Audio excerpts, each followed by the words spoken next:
I'm Dan. I'm Kim. And welcome back to our channel. So we're running a bit late. This is why we're saying hello halfway through the tour. But today, we're at the Warner Brothers Studio Tour in London, looking at all the Harry Potter goodness. We're halfway through so far and we're absolutely loving it. We've got our matching shirts on.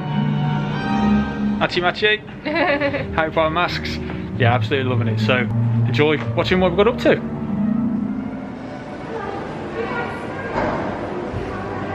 It's definitely changed since the last year. This is cool, isn't it? Frog Cafe. No, this is all changed since I last came here. It looks like the box of a chocolate frog, don't it? That's really cool. Look at them. It's like it is a chocolate frog box, isn't it? Look at there, look. The map, Marauder's map. So we're not even in the tour yet, and I'm absolutely loving it. So there's a celebration of Slytherin at the minute, so there's Slytherin stuff everywhere.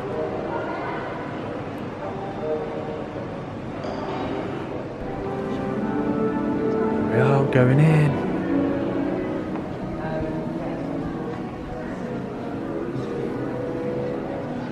Again, which is what everyone really wants to do, really. My favourite Harry Potter prop has got to be the Deluminator that Dumbledore leaves Ron. I just think it's awesome. Like the effect they have when the little ball of light comes out the top, I just think that's wicked. It looks amazing on screen. Come on in, everybody, come on in. This is the one, the only Great Hall of Hogwarts. It was one of the first sets ever created for the Harry Potter film series, and you can probably say it's one of the largest. Now today we have festooned the Great Hall in the green and silver banners of Slytherin House, and along with the end of year feast, both of which are from Harry Potter and the Philosopher's Stone, when Slytherin believed that they had won the House Cup, albeit very short-lived. And the feast on either side of the tables looks absolutely lovely, almost good enough to eat. Is Rubius Hagrid, as played by Robbie Coltrane. But I'm going to let you into a little secret. Robbie Coltrane never wore that costume. Robbie's a tall man, standing at 6'2". Unfortunately, he wasn't quite big enough to play a half giant. So that costume actually belongs to his size double, an ex-England rugby player by the name of Martin Bayfield, who stood at a whopping 6'10". Still not quite big enough to play a 7'6" half giant. So Martin was put on stilts, he was padded out, and he was given an animatronic head. There's no one here. So quiet. So you go a little bit deeper with the characterisation to start to mature the story. Do either of you know what the main difference between this dress and the one in the books? No. So in the books it should have been periwinkle blue, very much like this light here. However, for two reasons they went for pink. One, Emma Watson's a very fair skin complexion, and if you put someone with fair skin in a blue dress on screen, it kind of Washes them out. Pale. Yeah. And the other reason is the colour scheme of the night was silver and blue.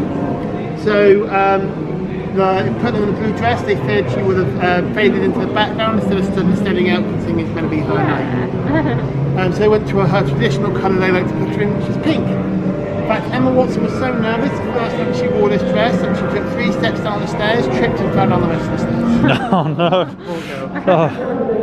Oh. This dress on the end though, that is the one of Cho Chang, who of course was Harry's first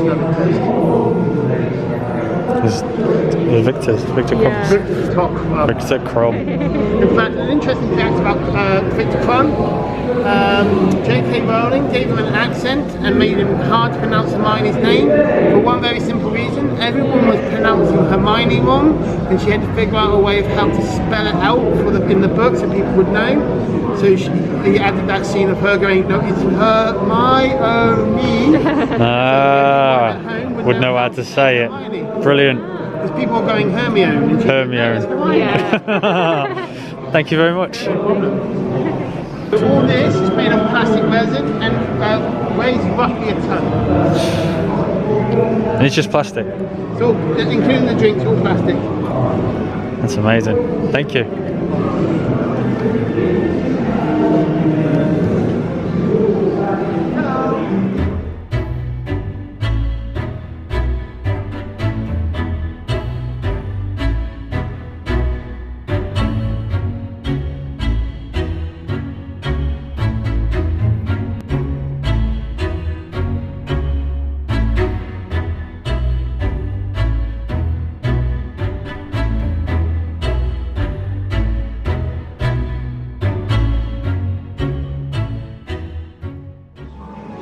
Yeah, wands.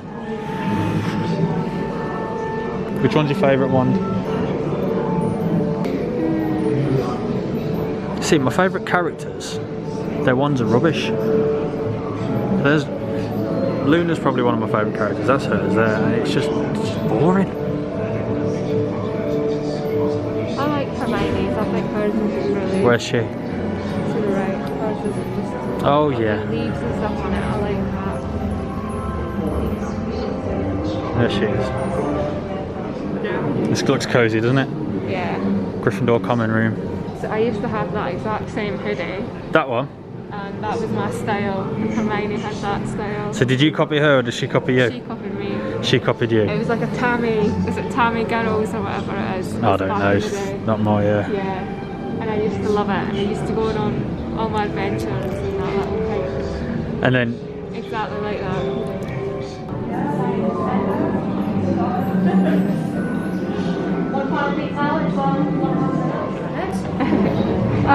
The sword. So I don't know if you were here when I was just talking about it the other people, but this is the sword of Gryffindor, obviously. sure. Now we made 3 different types of this sword. So that one, because it's behind a glass, is what we call a hero prop. Hero prop is basically made of the original material, so that is a real metal sword. But essentially, giving a 12-year-old boy a real metal sword to play with on set is not the best Not a thing in best the world. idea. So they had to then come up with another idea, which was our stocked version of the prop, which is actually made of rubber, like a hard rubber. Then the third and final sword that we created was actually a collapsible sword. So, you know when it comes out of the sword and he pulls it? Yeah. Obviously, a little bit of magic comes into play there. Whereas in reality, all it is just a sword that we folded, and then Harry and Neville, a little bit later on, just pull it and extend. Don't forget Neville. Yeah, but that's Yeah, amazing. exactly. It's even like a real prop though, because I wouldn't have thought that. No, That would just be. It just amazes me how they like think of everything, don't they? It's an actual. Yeah, prop. this is what I love so much about the Harry Potter movies, because I think I was saying to the other couple Yeah. I was with, they were in that weird shift where CGI was really expensive and making things was really cheap, whereas now it's the opposite. So, have you seen the Fantastic Beasts movies? Yeah. Again, I like them, but just not as much as Harry Exactly. Potter. Yeah. And you can tell, because the first one again was all about the beasts, really, wasn't it? Yeah. Whereas not a single one of the beasts in Fantastic Beasts was real. Yeah. All CGI. Whereas you've seen the forest, haven't you? Yeah, Buck-big. is Yeah, I look forward to that. Yeah. animatronic. So cool. It's insane. Brilliant, thank you. No, you're very welcome. Thank you very much.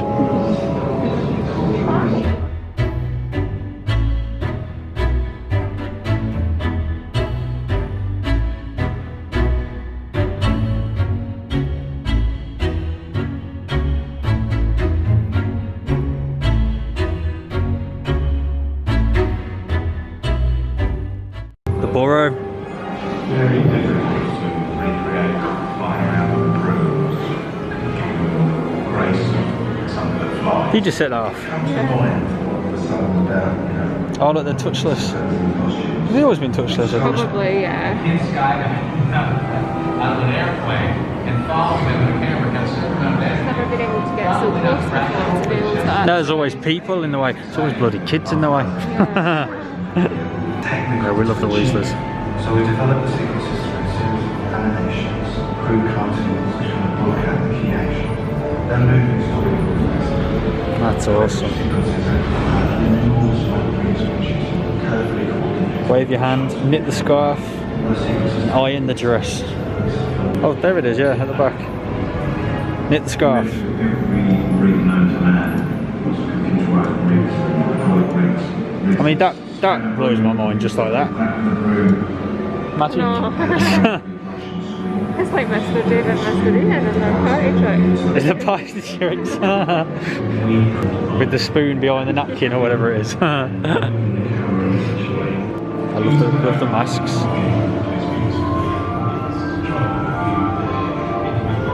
That was so cool.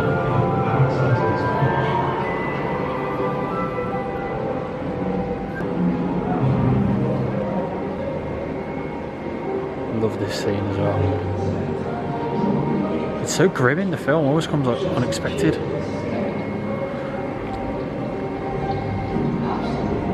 you not think this scene in the film's a bit like, it's grim, like you don't expect it to be so dark? It is, but that's when Harry Potter started to get like darker and everybody started to grow up, so they were able to do a bit more. Yeah. I love it. Amazing.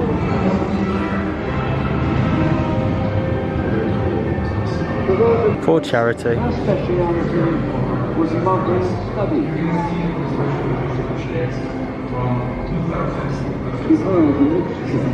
I'm going to say the best villain in any of the Harry Potter films.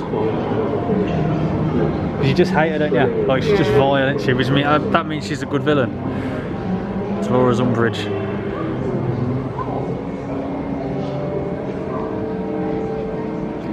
Yeah, the whole family is very cool.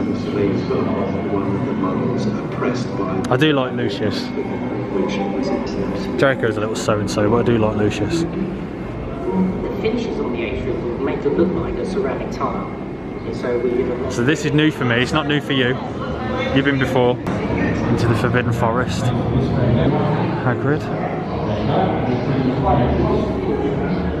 The floor's got a funny texture to it, hasn't it? I remember it being a lot darker though. And there's like thunderstorms and stuff. Oh, well it looks like it's a bit darker up there. There you go, there's your darkness. Someone just turn the lights out.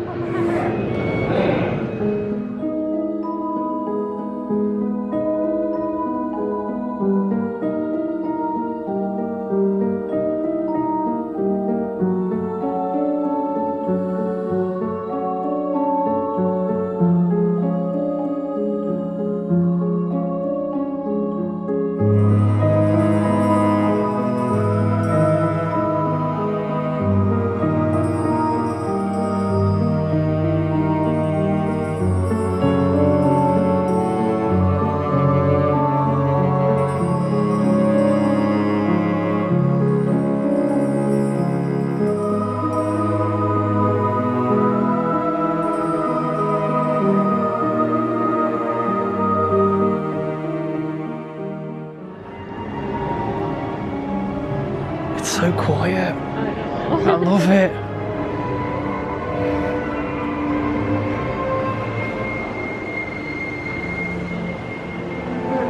Wow. There's no one here. Look at that. Absolutely no one here but me and Kim. And the staff.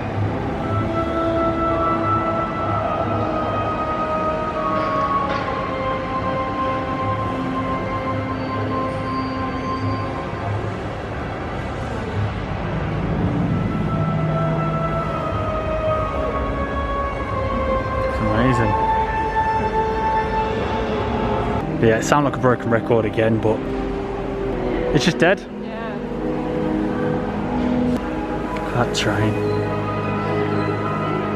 So I came here maybe 5 years ago, I think it was, on what I thought was a quiet day. And you still have queues everywhere for the photo ops, things like that, but this is just something else. It's almost like it's like a private tour.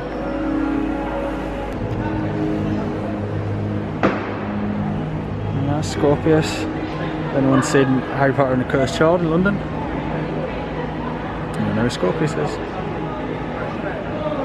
I am absolutely buzzing for the big shop at the end of this tour.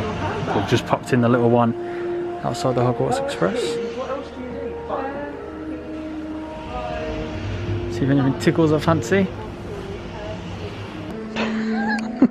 Look how sad he looks. Number one undesirable. Harry Potter's a bit of a lettuce at the best of times, but he looks really pathetic there. Oh, look at the... How cool's the mug? Yeah. You might need to buy that. How much is it? Doesn't say, which often means expensive. It's really light though. Hogwarts in the snow. Buy that. It's only in this shop, Yeah. so I have to get it here. £15. You should buy it. It is really cool. Well, we need to pick the best one then. Pick the best one. This could be a while. We'll come back. Well, this is graphic design. Yeah, it's Mina Lima. Yeah, we've been to the shop in London, the store, yeah. Know a lot more about them then. Oh, we just like going and looking at the pictures, we don't know an awful lot, so... Oh, okay. So we'll start with Hogwarts: A History. So there was never a author given in the books, so they made one up. Professor Garius Tomcat. So have you been to the tour before? Yes. So you know the big model at the end of Hogwarts Castle? That was made by a guy called Gary Tompkins. So it was only right to credit Garius Tomkirk, or Gary Tompkins, as the writer of Hogwarts history. That's really cool. Each of the characters has their own handwriting as well, which I just find That's incredible, yeah. You've got Dumbledore's will there. Next to that you've got Lily Potter's letter to Sirius, which obviously is nice kind of swirly, mumsy, soft handwriting. You've got Molly Weasley's Howler. And if you have a look, you might be able to have to stand over here to see it. The font or the writing changes from when she's shouting at Ron to when she congratulates Ginny. Brilliant. And then next to that you've got the Professor Umbridge letter. Yeah, with the cat on it. With the cat on it and horrible spiky handwriting, which is certainly less you would want to receive. That's brilliant, thank you. And yeah, I think the last thing to point out about me and Lima, that just I think is fabulous. So obviously they did all of the Weasley products. Yeah. They did about 110 lines of products, which then when like multiplied and replicated, they ended up with about 40,000 individual items for a scene that lasted less than a minute. They went into such incredible detail, but obviously they had to brand everything Weasleys. Sure. But they did want to put their own stamp on it, so they were like, we designed it. So if you have a look, next to the word sticky on sticky trainers, there's a little dragon. I see inside it. The dragon? It says Mina Lima. It says Mina Lima in the dragon. And that is on nearly every product. So you see above the bomb in Bombastic, above the word electric, the electric ship. So it's like they don't want the Weasleys to take all the credit for can't take all the credit. That's brilliant. And then one final thing, they couldn't always just put their own stamp on it, they actually put their own faces on a couple of them as well. So that top which there is Miraphor and Mina, and the bottom one is Eduardo Lima. Brilliant. Thank you so much. No worries. Thank you. Enjoy the rest of the tour. Thank you.